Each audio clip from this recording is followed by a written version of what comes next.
A long time ago in a galaxy almost far, far away, four makers unite in order to share and discuss their maker knowledge and some interesting topics along the way. Join us as we light the spark that brings back your childhood in the Almost Star Wars show! Hey guys, we're back again with another Almost Star Wars show. It's been a little while, we know that. I'm James from the Rebel Base Build, and I'm here with two of my good friends. Dennis from the Black Market Outpost. And the CG artist, otherwise known as just plain Ron. Okay, and you might notice that Brian is not with us today. He's actually been swallowed by a Sarlacc, but we're pretty sure he's going to escape because we all know that's the done thing, right? He's got his Mando outfit ready, so he should be able to escape no problem. Absolutely. And we're going to capture it all on film, and we're going to edit a short documentary on the whole process. So watch out for that. But Brian will be back. Anyway, so let's get straight into it. We have obviously been enjoying the live action Star Wars shows that have been hitting the screens. Different levels of enjoyment, I have to say, depending on what show you're watching, of course. But we're all waiting with bated breath for our favorite, well, actually one of my favorite Jedis to blast back onto the screens. And that is, of course, Obi-Wan. And after the anticipation of the last live action show, The Book of Boba Fett, which had a mixed reaction, we're now beginning to sort of think about this going into Obi-Wan. I know that I certainly started with huge expectations and excitement for Obi-Wan, and then I watched Boba Fett, and then I got a little bit worried, and then I got less worried, and then I'm kind of up and down. So me and the guys, we're going to have a chat about that, and we're going to see what we think, and we'd really love to hear what you guys think in the comments below. So Ron, I believe this is something that you brought up in our group chat, so take it away. Yeah, so I wanted to talk about the differences between how we felt with before Book of Boba Fett came out. There was so much anticipation. We kept speculating what we would see. For example, would we see all the bounty hunters? Would Boba Fett get revenge on people who wronged him in the past? Would Han Solo make a cameo appearance? There was just so much speculation and wonder. And then, of course, we started watching the show, and at least for me, it got a little, it was a little slow going, but I understand, you want to establish your character and develop and story and kind of catch us up to, what happened after he fell into the Sarlacc Pit. But then things took a turn, right? Yeah. Things took a turn. And it became, at one point, not so Star Warsy, So by the end of it all, final episode, I was pretty pleased with it. I felt like there may have been some misses, and like what you said, James, it got me a little scared for Obi-Wan. It's like, are they going to do this same, have this same issue? There's no Mando to come and save Obi-Wan. So different timeline entirely, right? Right. And so now, once again, we find ourselves anticipating, wondering, I'm trying not to watch any spoilers of who the cameos are and all that. So I just, I'm going in there open-minded and just hoping, at least I know, we'll see a Anakin Skywalker versus Obi-Wan. And so far, that's the only thing that's my expectation right there. So you're a spoiler-free kind of a guy then. Yeah, I don't want to listen to any of the other podcasts, that are talking about possibilities of what we might see on Obi-Wan. Yeah. And Dennis, what about you? What's your initial thoughts on this? Watching what I've watched so far and trailers and this and that, I kind of get the feeling like Obi-Wan is more destined to be a drama more than an action movie, or an action show, I should say. I feel like they're gonna try to approach this as a very like storyteller type of a series. Then I went back and I was trying to think. Obviously, the last time we saw Obi-Wan was at the point where he dropped off Luke as a baby, So there's been some time since then, and now, because obviously in the trailer we can see, a minimum of at least probably, I would say, 10 years of Luke's age. Yeah. As far as Boba Fett goes, I mean, I enjoyed it. Yeah, I mean, there's misses in it. There's misses in every series if you really go back and analyze it and really dig into what's going on. My expectations of Boba Fett was truly that he was going to be, just total badass, right? He's going to clean house. And I had the notion or the perception going into it that Boba Fett was going to be more or less of Boba Fett, in a sense, cleaning up Tatooine, right? For a, I don't know, better lifestyle for the people type thing.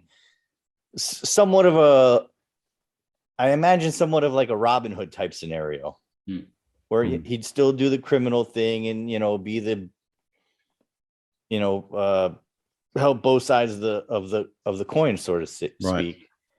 But I mean, I won't say I'm disappointed, but I think if it could have been better. And then I also thought to myself, how much of pandemic played into how they filmed that, and limitations and rushed and, let's get this thing in the can and out on the screen type thing. Yeah. I mean, that's interesting. I mean, I've got questions. I've got so many questions about what Obi-Wan could be, how it could work. Right. But I've got also very conflicting views of Boba Fett. It's like there's two versions of me watching it. There's the Star Wars fan that's watching it and expecting and assuming I'm going to get a kind of story.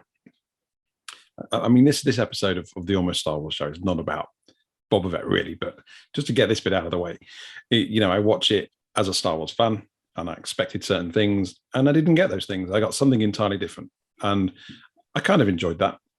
And then there's the prop builder, greebly loving dude that watches it too, and hence being inspired to build stuff like the Scorpion droid from the last episode, which just blew me away when I saw that guy came on screen. Brilliant, and the N1 fighter. So as a show, it was delivering the goods in terms of cool things to look at, Star Wars locations, mixed in, as you said, though, Ron, to begin with various things that kind of jolted me out of Star Wars. The Vespers, I've gone there again, so there was that. And that's kind of what got me a little bit worried about Obi-Wan, because up until Boba Fett, I wasn't worried at all about it.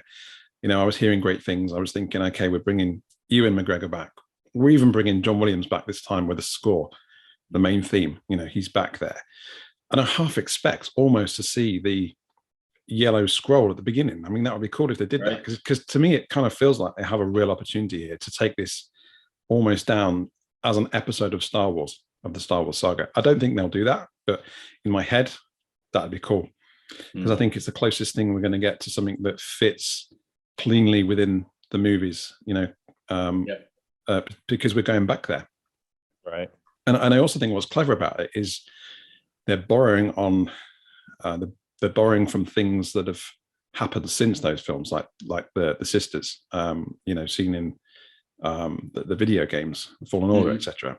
So it's nice that they're kind of pulling all those things together. So I'm excited. I am excited. And then when I watched the trailer, I wasn't blown away by the trailer, if I'm really honest. I'm sorry. I wasn't blown away by it. I enjoyed the fact that, oh yeah, there he is. He's back on the screen. This is going to be awesome. And, Tatooine again, looking so cool. I think we've nailed Tatooine again this time round. I'm pretty sure those sets are being well used, that they exist. So they're going to be used in all of the different shows and redressed. Clearly from the trailer, we know he goes off-world, which is good. But there were still certain shots in the trailer that made me nervous. They just, again, some of it just didn't quite feel like Star Wars to me. And I know how that sounds. So that's kind of what got me a little bit worried about it. And another thing, I feel like there's only so much we can do with that storyline, right? I mean, he's on Tatooine, and that's where he was, as you said, at the end of Revenge, and that's where he is at the beginning of Hope. given the fact that it looks as if he's pulled out of hiding, well, then surely his cover's blown, but his cover's not blown because nobody knows where he is. So then there must be a clever storyline where he's pulled out of hiding, but they don't know he was there originally. So that's something I have so many questions. I'm confused as to how it's I mean, I agree with you. That kind of made me nervous too, because in a sense, if you think about it, we already know the ending to this show before it's even out there, right? For the most part, we do anyway. Yeah. So they're gonna have to do some clever weaving, because this is really not that big of a window. We're talking, if the show goes on 3-4 seasons, they only have maybe an 8 or 10 year window to work in, depending on the age of Luke when we see him in that clip. So isn't this coined as an event series, like a limited show? Yeah, that's how they correct. That is how they put it out there. So it's 6 episodes series. Again, right? Yes, a 6-episode limited series is how they're coining it. Okay. But of course, so let's talk about young Luke. I mean, that was a great moment in the trailer. Surely, I mean, I loved that. I was punching the air when I saw that. Right, it's Luke. Right. Homestead was looking great. Looked a little bit different actually. I think structurally there was an additional disc or dome sticking out of the desert. I'm not sure. I need to go back and look at that. But I was excited to see that. Half expecting to see playing with the T-16 Skyhopper. Right. Might get to see that. Yeah. But I knew as well that as soon as we saw Obi-Wan lifting his binocs up and down, that's meme material right there, and it's generated some pretty cool memes. But yeah, I was excited, and the music was great in the trailer. And as you know, I love the Star Wars music, so the fact that Williams is back kind of brings a bit of authenticity too. Not that I had any issues with the music from Boba or Mandalorian, because they're fantastic themes, but it's nice to know that Williams is going to be back there doing his thing. I liked everything about the trailer except, and I know a lot of people talked about this, the Inquisitor. I felt like I knew you were going to bring that up. And I was fine with everything up to that point. You recognize the rotating lightsaber, and then you're like, oh no, this isn't right. Almost kind of like Cad Bane, where it wasn't so bad, but it was the word off comes to mind. It's just slightly off. When you know for a fact the technology is there. They have everything they need in place to make it look like it. But then I war within myself, because if you look at some of the animated series and you look at how they, like, for example, Darth Vader, if they made the live action look just like how he looks in Rebels, so I'm torn. What's puzzling about that as well is that they've done a character like that already in live action. Yes, they have. I mean, they could have went to the closet and pulled that out, and it would have probably been a tad better than what we're getting. Yep. Yeah. You're talking about the dude on Utapau, right? Yeah. I always thought that was a really great look as well with the teeth. It was a really believable look. I mean, that's basically, if you do a side-by-side comparison of that particular character and the Inquisitor from Rebels, they're not that far off, other than different face painting. Yeah. If you zoom in on that scene in the trailer, you can see there are lines in the head. On the stuff. I'm kind of hoping it was just a weird angle. It was one of the shots I was talking about that took me out of it a little bit. Right. So I think we need to see more footage. But then you see another one running towards the camera again. Just looks a bit weird, right? So I don't know what to expect from that, and that's what makes me nervous. Isn't it crazy how we get so invested in this stuff that we're worrying about a show? Let's just enjoy it. But yeah. And what do we think about bringing back some of the greats? So we've got Aunt Beru and Uncle Owen, both original actors, I think, from prequels. From the Revenge, right? Yes, the two originals from the Revenge. I mean, if they're out there and they're available, why change it? I mean, they didn't. Not that they didn't have a big part in the Revenge, but they may play a much bigger role in this Obi series. So it doesn't hurt to try to at least keep the faces familiar. Yeah, and I like that about the whole in the whole Star Wars, universe in general, not universe, but just the whole movies, shows. I like that these actors have been given multiple chances to play these same characters, which in the acting world, that just means getting paid and another opportunity, provided you don't burn the bridges, right? Like some have. And even then, there's still talks of those characters coming back. So I like that they keep recycling the characters and trying to keep the same folks in there. That that's pretty cool. But this whole thing about continuity is kind of almost like it's like a modern day challenge for movies and TV shows, just because there's so many shows reinventing themselves around the nostalgia of the 80s and 90s, right? So it's like a common theme in stuff you watch. I know that I'm going to say the word Star Trek. They have issues with that, with all of their new shows coming out, and even Marvel with the new footage in between there. And I think Star Wars is obviously, because it's been told, the story's been told in so many different timelines. And like you say, there's already an anchor point for these characters at the beginning and the end. So that there's only so much with that tapestry you can do without messing the whole thing up. Do we think that because we know the journey that some of these characters are going to take, do you think that's going to take away from the drama that we can feel and the emotion that they can evoke from scenes when we're watching it? Not at all. Otherwise, the prequels would have failed big time, because we kind of know the fate of most characters in there, right? Yeah, that's a good point. Yeah. I mean, once you get invested into the show, you sort of don't really, that thought doesn't even come across your mind, right? You're still waiting to see what Uncle Owen's going to do next, what Obi's going to do next, and so on and so forth. Even though technically you probably already know where the storyline is headed or what he possibly could do next. Yeah. But I mean, let's talk about Ewan for a minute. I mean, that guy, he nailed that character in the prequels. Young actor, starting out all through those 3 films. Really, as an actor, he evolved. In my opinion, he evolved.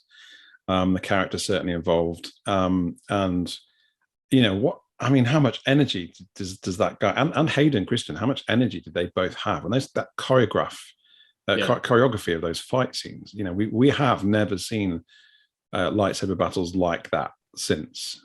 Maybe by design. I mean, they were. Some people did think they were over the top, but I enjoyed them. I mean, they were amazing. I always, they're my go-to scenes when I watch those films back.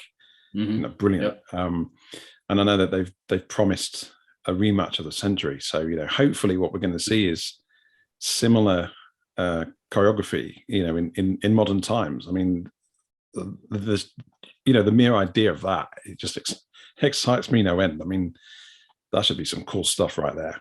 Yeah. Hopefully they don't, what I'm hoping for is that there's multiple clashes. They don't just save it for the end, so that we're all just kind of gearing up for the end, like hurry up and end so we can see that scene. I'm hoping there's conflict between the two throughout. And what do you guys think to Hayden Christensen? Is it Christensen? What's his name? Yeah. What do you guys think to Hayden then? How do you feel about? I mean, obviously he needed to come back. If you're going to bring back Ewan and Obi-Wan, and there's an opportunity to put them on screen again, you want to take that opportunity. So what's your thoughts on how that might work? There will be a whole bunch of flashbacks, right? I think. Yeah, I don't really see an issue with it. I mean,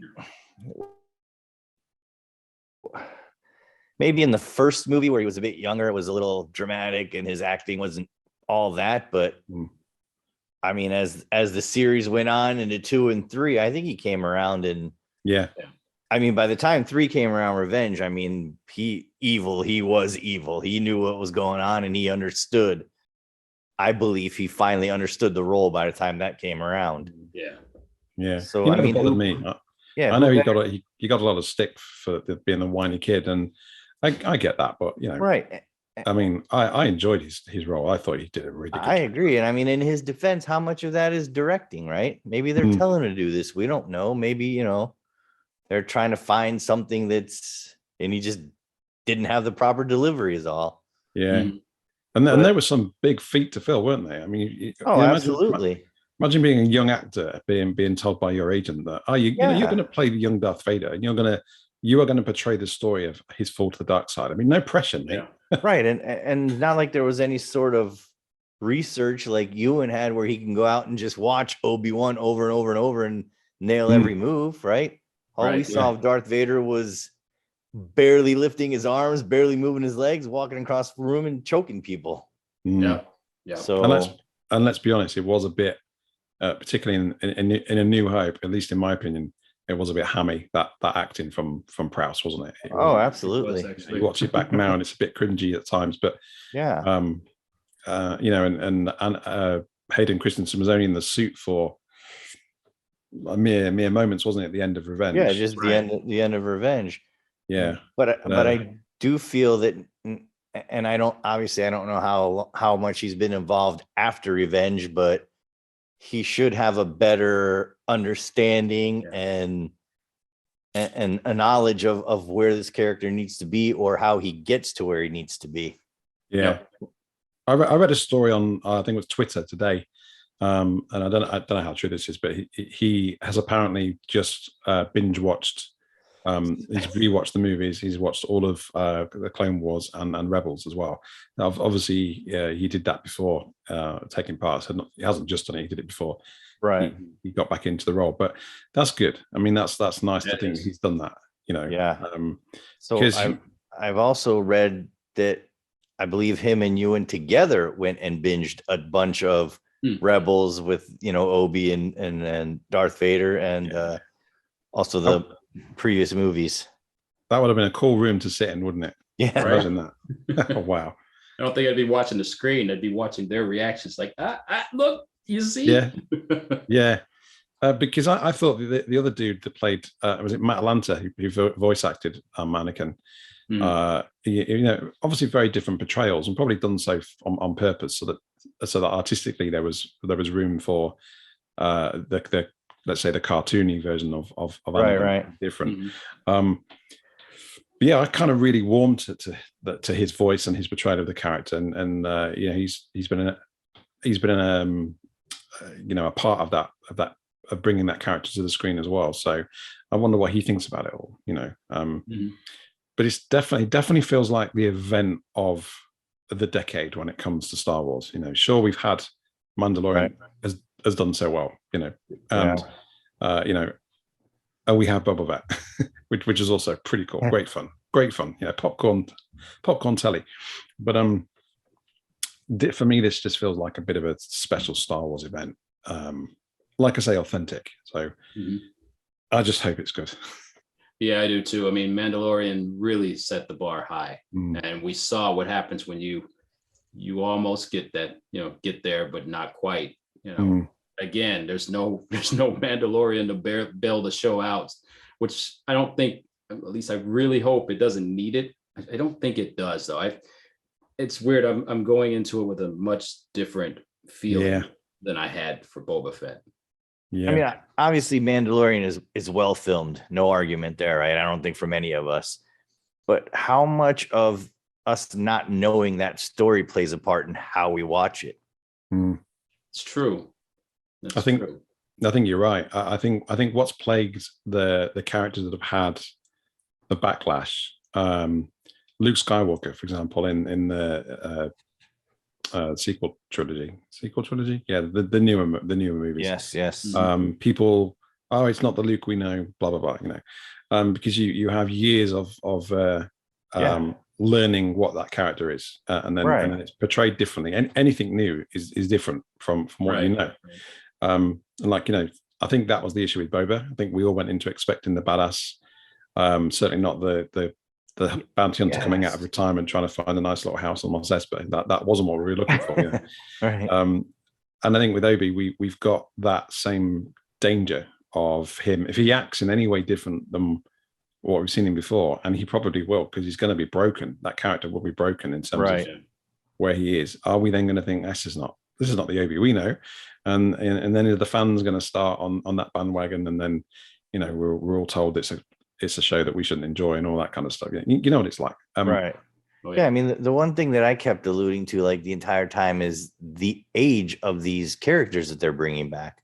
Or I'm sorry, rather not the characters, the age of the actors that are portraying these characters.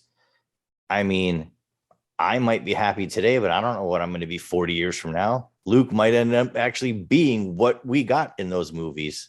Yeah. You don't know. Yeah, absolutely. And then with Tamora Morrison, I mean, the dude's what, in his 60s? Yeah. And, you know, I tried to go back and I still couldn't figure out, do we know approximately like what age Boba would be in the series? Yeah, see, I'm confused about everything about the timeline of the show. How long he was in the Sarlacc for, how long he was with the Tusken Raiders for. It makes no sense to me. Yeah, and I've watched it back a few times. Yeah, I've watched it back a few times as well. Enjoyed it more and more every time I've watched it. Some really great moments, really great episodes, but I'm still confused with the whole timeline. The continuity and the storyline was a hot mess, wasn't it? Really, there's no two ways about it. It just felt off. It felt like they were trying to cram a lot of years in 6 or 8 episodes, or a lot of different scenarios, I guess, but better term than many years. Like, I mean, if you think about it, if the first 3 or 4 episodes of Boba, that could have been like a 10-year span for all we know. Yeah, there's really no way to gauge it. Yeah, that's right, and I think that's where it failed. It failed in the same way wherever it failed, because you were expected to care about things, and you couldn't care about them because you didn't understand the impact of them. You kind of understood the Tuskens being killed and how that would have affected him, because they made it clear there was a bond between them, and you saw quite a bit of that. But in terms of why he felt so protective of the people, this is my town, blah blah blah. Okay, but we saw zero interaction with anybody in the community other than the biker gang and the water dude. I've got another question. Weird. Yeah. Hypothetically, let's say Boba Fett was already pre-planned to be a 3-season series. Do you think they would have done better getting away with maybe almost an entire season of how the Tuskens brought him back? Yeah. To rehab, to power, and then another season. You have to develop taking over the city. You can't just show up in a town one day and all of a sudden you're the man. Yeah. Right. It's like almost like an overnight takeover of a city that's been corrupt for our entire lives. Yeah, I don't think they were planning on a multi-series or episode. Which is why I feel like they tried to cram everything into these 7 or 8 episodes that we got. Right. So I saw something today that says now Disney is going to pick it up for a season 2. And I think had they known that early on, we would have gotten something totally different, a little bit more fleshed out. Yeah. And I've thought about where the show can go. Where can the show go? Because he kind of got from when you read the synopsis of the show, it was about him trying to find peace, I guess, wasn't it? Retiring from that world. So are we now going to get a whole season of him being a good guy, walking around Mos waving at everyone? Yeah, that's dropping candy off for the kids and stuff. Yeah, I mean, that's not the show I want to watch. So there has to be something. Yeah, there's got to be some sort of super conflict that I would hope would take him off world. Would be great. Yeah. My fear is it's going to turn into one of these TV cop shows where every season a new villain shows up in town. Do you know what I mean? Right. Yeah. So essentially by season 3, you've watched the same season 3 times with a different villain. Yeah. And I guess we could apply the same logic to Obi-Wan. So if you think about it, there's going to be 6 or 7 episodes. How much can you do in that? How much can you? I mean, I know it's more than a movie, so obviously we're getting more screen time than you would in a 2-hour film. Right. But clearly, by the trailer, you've got they need to introduce the sisters, the Inquisitors. They need to. So we need to understand that. That's going to take, try and plot it out. That's going to take an episode, isn't it, to understand their motivation, because I think we're going to see some kind of moral story from one of them. I think, as to how they became that character and why they're angry and all that kind of stuff. And then you've got to tell the story of Obi and pulling him out of hiding and going off world and why and how that works. And and we're clearly going to see Skywalker and his family. So it feels like a hell of a lot already to feel like Skywalker won't be as prominent as we all kind of hope. I think we might have that one clip may have been all, just to entice for the trailer, because there's really no real reason we should even mess with Luke. This is more of trying to keep him hidden and deal with it almost looks like there are other Jedi and they're just weeding them out, and Obi-Wan is just constantly hiding. So I feel like we're not going to see a lot of Luke or his guardians at that stage. Just a few clips here and there, honestly. Yeah, I think you're right. I think we're going to see a lot more of Leia than we are of Luke. Yeah, right. I do. I mean, I think that's, from everything I've looked at and read over these last couple of months, I think that's the mainstay of what takes them off world. Yeah. One thing I was thinking about this whole thing with the Tatooine being the hiding place of Luke, he obviously got the worst end of the deal. Leia goes off to be a princess and that high life, and Luke's scratching around for a nice clean cup of water. But what's kind of weird about it is Anakin knows of Ben, Uncle Owen and Brew. He knows of them. Right. So that's where we hide Luke. That is a little odd, right? Like, let's hide him where you were born. That seems right. But are they basing that on the fact that, hey, we're hiding him in plain sight, and plus maybe the fact that Anakin hates sand, right? Swore never to return to that planet. But would it not have been one of the first places you'd look? I don't know. I mean, was he actively looking though for the kids? That's the other thing, Well, I don't think so. I mean, he thinks they died, so he. As far as he knows, there are no kids, right? But the Inquisitors are actively looking. My thing with the Inquisitors is, I feel like they're trying to cram too many of them in a 6-episode series. And then I started wondering or thinking to myself, how much is Filoni and company depending on us knowing the Rebel story to already know seventh brother, second sister, all their backstory and where they came from? It is in the Rebel series, but how many live action fans or new fans watch cartoons? Not many. Yeah, and is that even something the audience needs? Because if you look at why Mando worked well, because you had Mandalorian and you had the kid, right? Yeah, you had these other people, but there was a very clear, obvious character narrative you were following. This bounty hunter turned father, right? And that's why it kind of ignited so many people's. They loved it, and everybody watched it. I remember thinking before, people I work with that didn't watch Star Wars watched The Mandalorian. And then they watched Boba Fett thinking it was going to be the same kind of thing. And after a few episodes, like, what is this stuff? Who are all these people? I don't get it. Who's the bad guy? Who's the good guy? And even Cad Bane asks what his angle is, right at the end. What is your angle?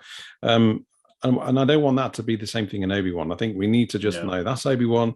This was his job. He was there being a guardian. This is the bad guy.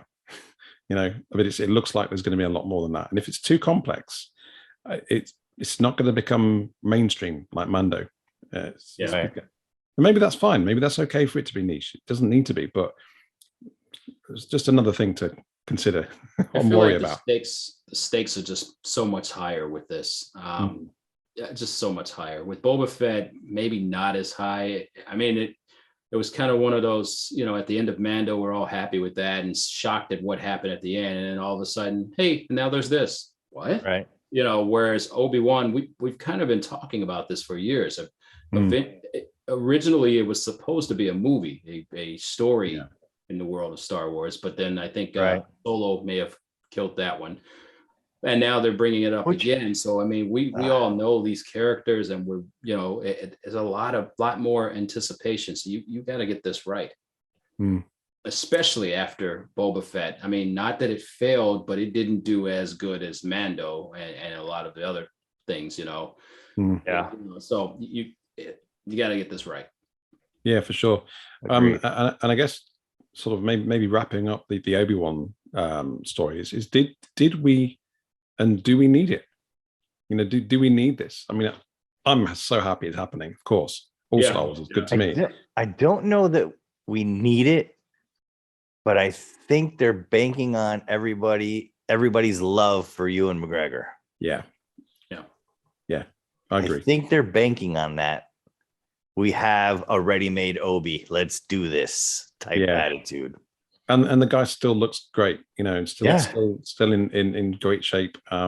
He's been active as well in the industry. You know, he hasn't really put a foot wrong in terms of being a role model, etc. And you know, Disney loved that, I guess, as well. So yeah, I'm excited for him. I'm excited for Hayden. Let's hope the kid gets a little bit of credit from this, because he had a hard time from the prequels, right? Yeah. I mean, I'll be honest with you. I may have not come back to do this if I was playing that part. I would have. Well, there's always that, of course.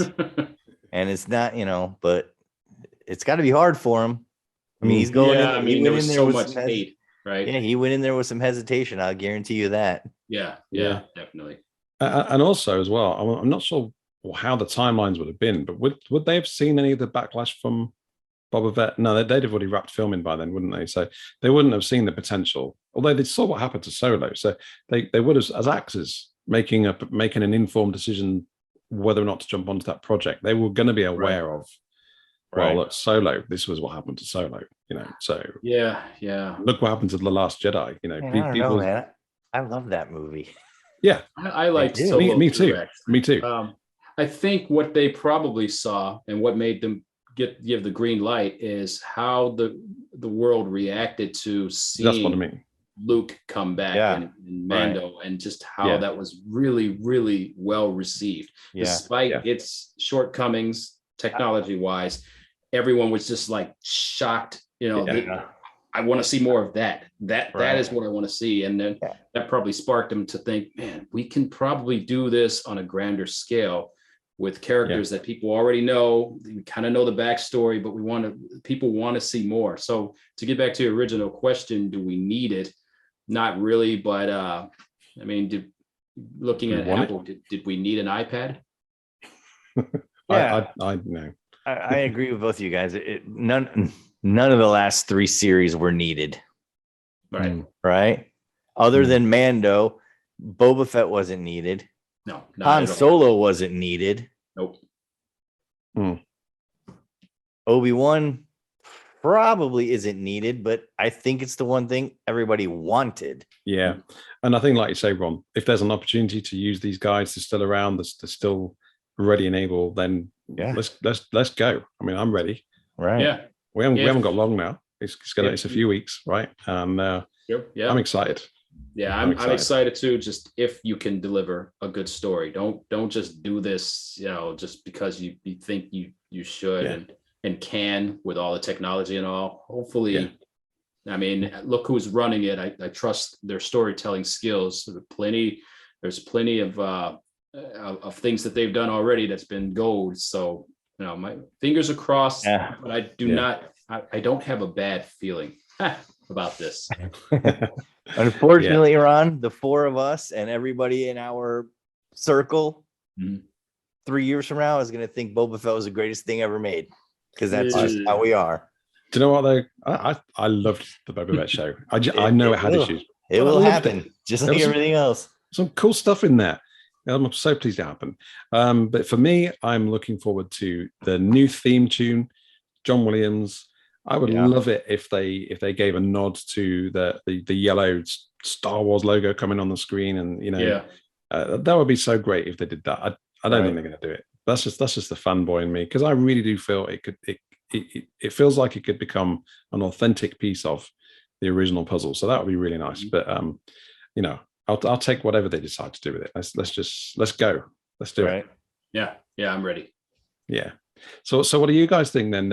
If you want to sort of drop some comments in the comments below, we really, we'd love to hear what you think. And we're going to do a follow-up, of course. We're going to get back to some regular schedule on the show, and Brian will be back with us as well soon.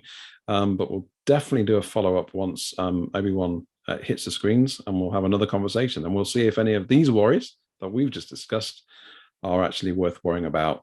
We'll either be celebrating, or we'll be talking about even more different colored Vespers running around Tatooine. So right. I hope that doesn't happen. But thanks guys for joining us. It's been a little while. I'm sorry about that, but we're back, and looking forward to talking about some more cool topics as the weeks fly by. So until next time, take care. Take care, guys.